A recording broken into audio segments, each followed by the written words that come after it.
Hi guys and welcome back to my channel. If you've been watching my weekly vlogs, although they've been a bit sporadic recently, if you were watching my weekly vlogs over the summer, you'll have seen that me and my family spent a week in North Wales and we spent a couple of days on the Isle of Anglesey. And so I wanted to give you my recommendations of where I think you should go if you're travelling to Anglesey. It's a lovely little place in North Wales. It feels very quaint, very small, very cosy. There's loads of beaches because it's such a small island. And so I just wanted to talk through my recommendations, where I think you should go if you've never visited Anglesey before. Got a mixture of everything for all members of the family, and so I hope you enjoy. If you subscribe down below, you won't miss more videos like this from me. Hopefully once I graduate next year there'll be a bit more travel related content, but we'll have to wait and see. So subscribe down below, depending on if I have a job or not. So subscribe down below so that you don't miss that, and let's get straight on into this video.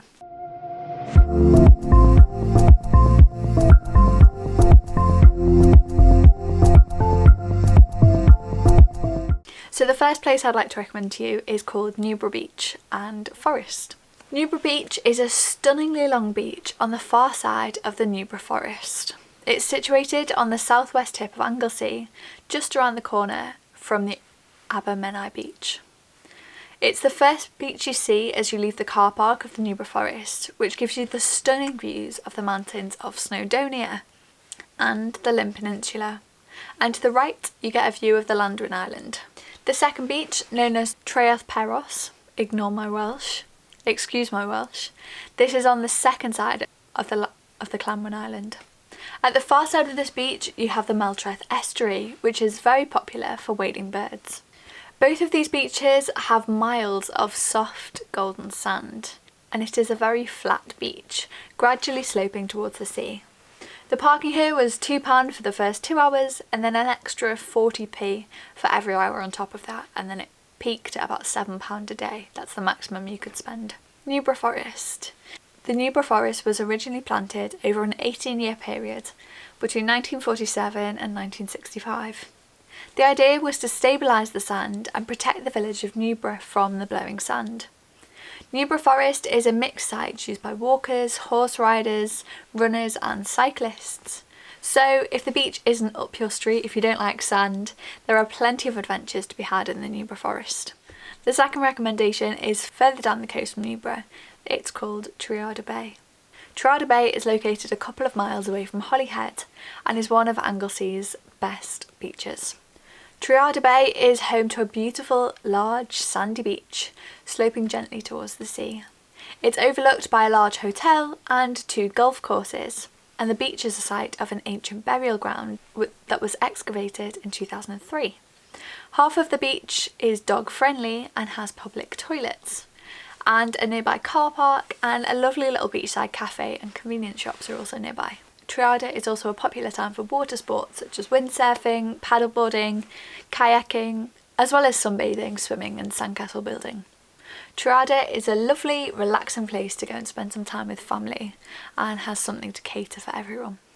South Stack Lighthouse. South Stack Lighthouse acts as a waymark for coastal traffic on the northwest of Holyhead. You can experience the lighthouse tour, having followed the keeper's journey down the 400 steps on the island and view the fascinating geology of the surrounding cliffs. It was built in 1909, is 28 metres tall and was designed by Daniel Alexander. It provides a beacon along the northern coast of Anglesey for eastbound ships. If you head down to Ellen's Tower, less than 500 metres from the visitor centre, just before sunset, you can watch the sun kiss the horizon at the end of the day on the beautiful Isle of Anglesey. Beaumaris. Beaumaris is a captivating seaside town with its mix of medieval, Georgian, Victorian and Edwardian architecture.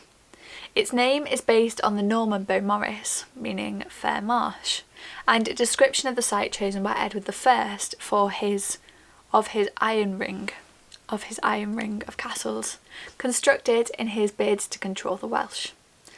It is a must to take a walk through the town, starting with a stroll at the seafront, taking in the pier and the views over the Menai Strait and Snowdonia, then continuing through the charming streets with the picturesque cottages, many painted in soft pastel colours. Beaumaris Castle is a United Nations World Heritage Site and was constructed between 1295 and 1330 to form perfectly symmetrical concretic lines and fortification.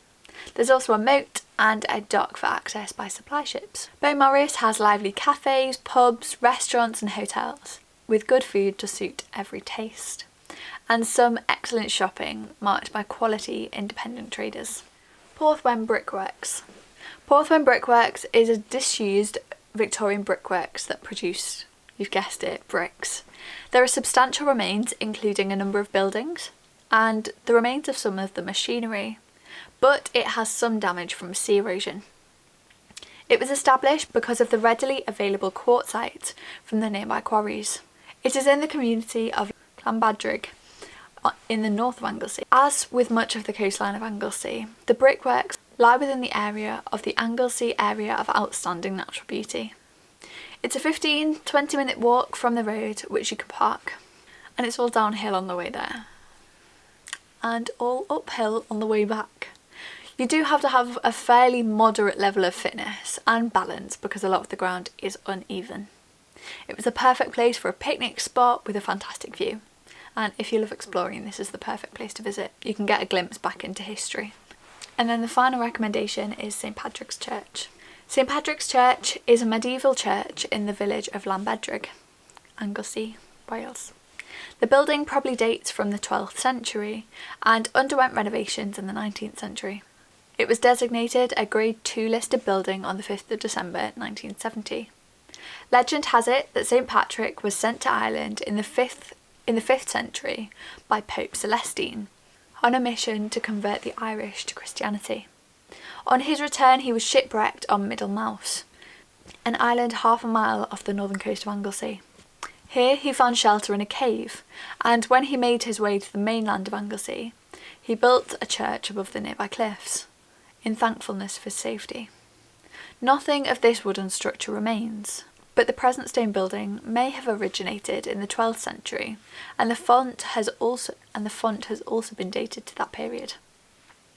The church existed in 1254 when it appeared in the Norwich taxation, an assessment of clergy property made for the purposes of taxation.